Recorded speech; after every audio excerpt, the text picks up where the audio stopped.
Hello everyone, welcome. Have you ever read a Watchtower or Awake magazine and heard a story of someone who was opposed to Jehovah's Witnesses, but how they persisted until eventually that person was won? Have you ever read a story like that in a Watchtower publication? Have you ever seen a video that tells a particular story of someone who was opposed to the Watchtower religion, but after a while they accepted the faith, the truth? Because I have.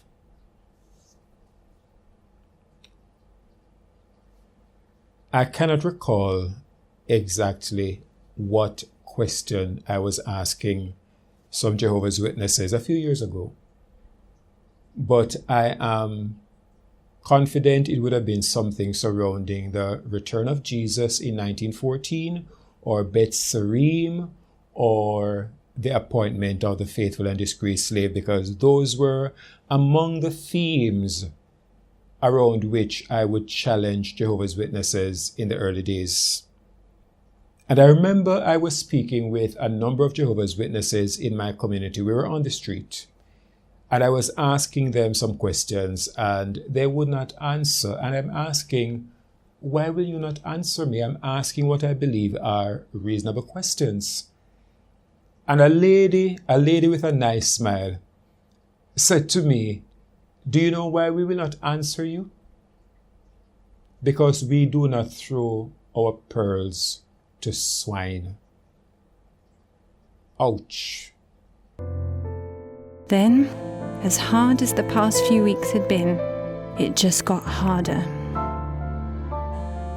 I knew what the Bible said about quit mixing in company with anyone who is not living according to Christian standards, but I never thought that scripture would one day apply to me. Yes, my sister, I know the feeling. Because you see, I too was familiar with the scripture where Jesus commanded not to throw your pearls to swine, but I never quite knew that one day that text would apply to me. Well, ladies and gentlemen, my dog and swine status has been renewed. This time, I thought I would share with you the information. Happy one. I don't blame your brother and the other Jehovah's Witnesses for not responding to you. You do not have any genuine questions.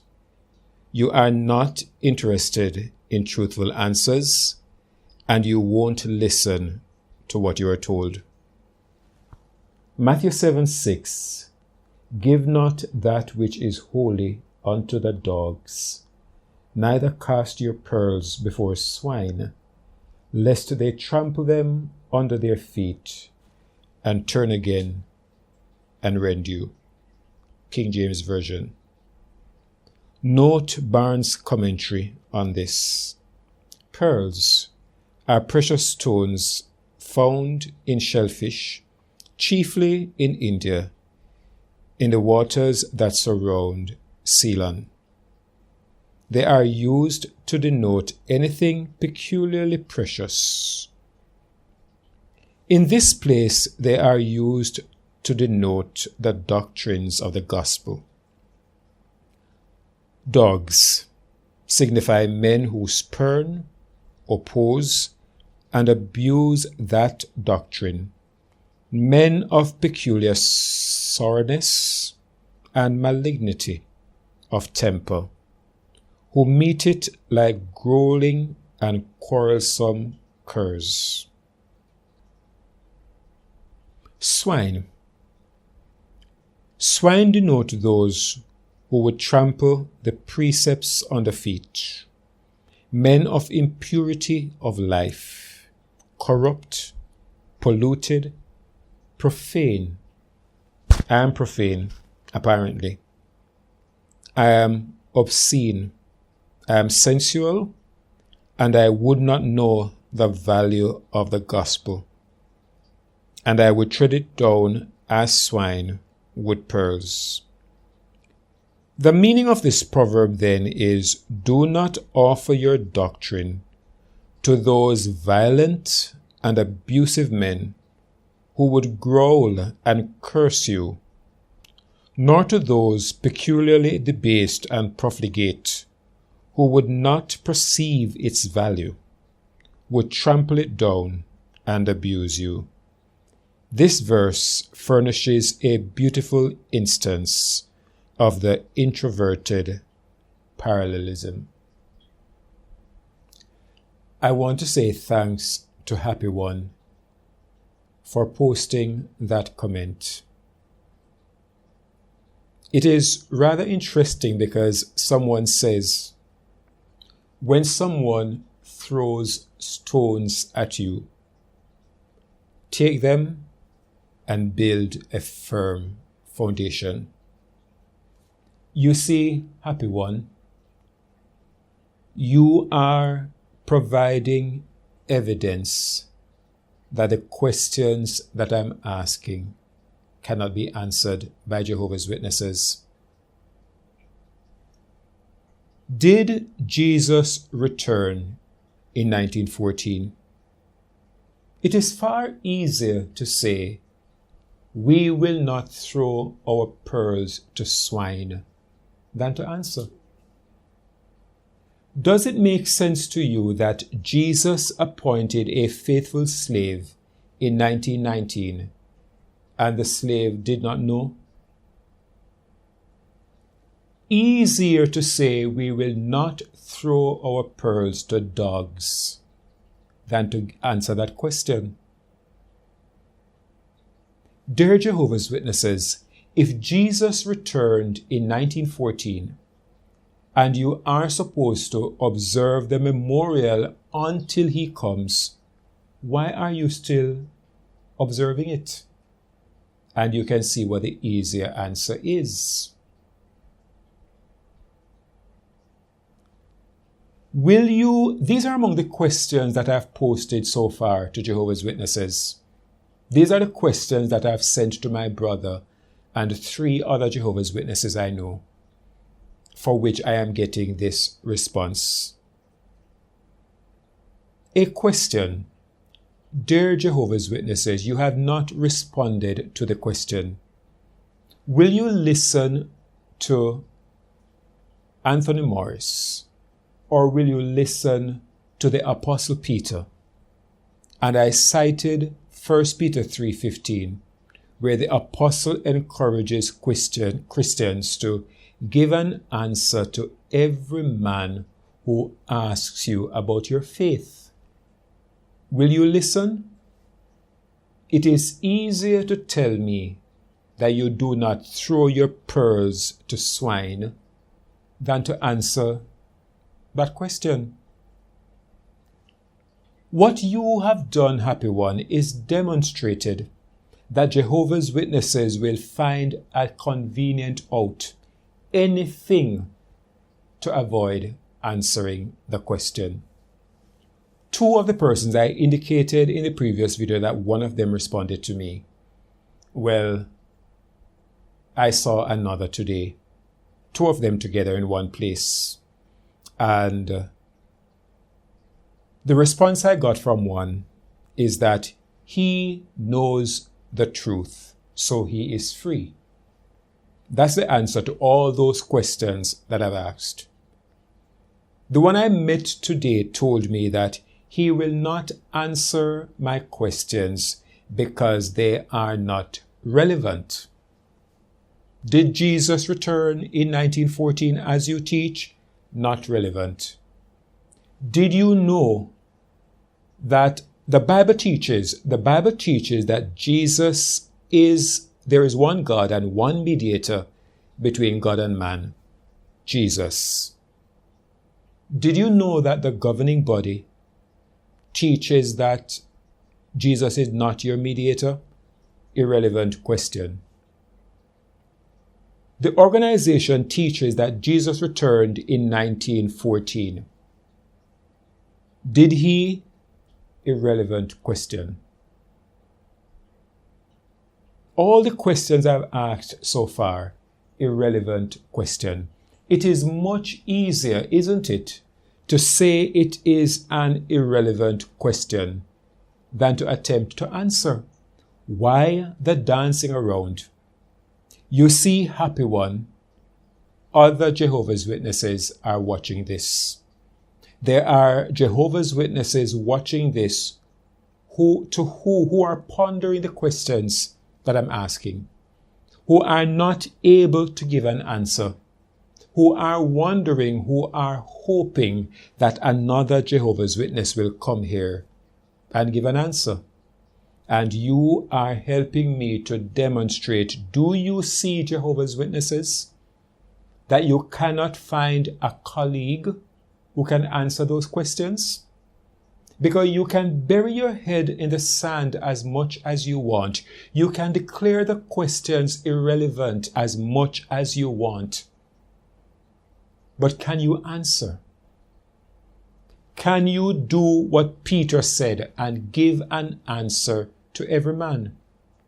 I am not violent. I do not fit the description that was presented there in that commentary. But it is convenient to put me there. Anything to avoid answering. And I want to tell Happy One another reason I am happy that you posted that comment. You see, when I speak, there's a phrase we use in Jamaica, blood thicker than water. I know my brother. And you have just given me another bit of ammunition to help my brother. My brother is on his way out. And I'm saying that confidently for more reasons than one. One, I'm praying about it. And the Watchtower is no match for my God. Two, I know my brother. The things I've said to him in the past, he may not answer immediately, but he is thinking about them. He is my blood. I know him. And I know that we are going to have a talk. I'm going to be asking him, and he may be watching this video, I'm going to be asking him if he believes that I am swine and I am dog, unworthy of getting an answer. So thank you, Happy One, for posting your comment. Thank you for the contribution that you just made to the ministry. It is much appreciated. And I say to all of you, thanks for watching this video. Do join me for the next and have yourself a wonderful day. Oh, by the way, there is an important point that I decided to make on the decision to do this video. And it just dawned on me that I ended the video and did not say it. It would have been funny if it weren't so sad that I am asking questions like, did Jesus return in 1914? Questions about the appointment of the faithful and discreet slave. Statements about Jesus not being your mediator. Statements about the governing body being substitutes for Christ. That is what this person is calling pearl. That is what he is describing as the gospel, the precious gospel that I am not worthy of. But forget about the part where I am not worthy of it.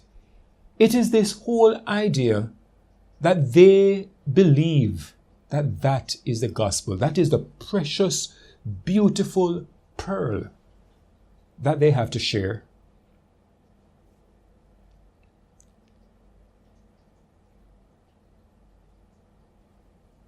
Happy man, that pearl that you have is not worth half a cent.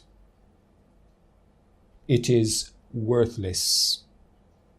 It is a sham. It is counterfeit. It is not the gospel. The gospel is Jesus Christ saves. That he died for you, that he came to die that you may have eternal life, and that he's gone to prepare a place for you, and he's coming back to receive you unto himself. If you will accept him, if you will confess your sins, if you will surrender your life to him, believing on him, that, happy man, is the precious pearl, that wonderful gospel that I am hoping one day you will understand. Thanks again for watching. Have yourselves a wonderful day. May the grace of the Lord Jesus Christ and the love of God and the fellowship of the Holy Spirit be with you all.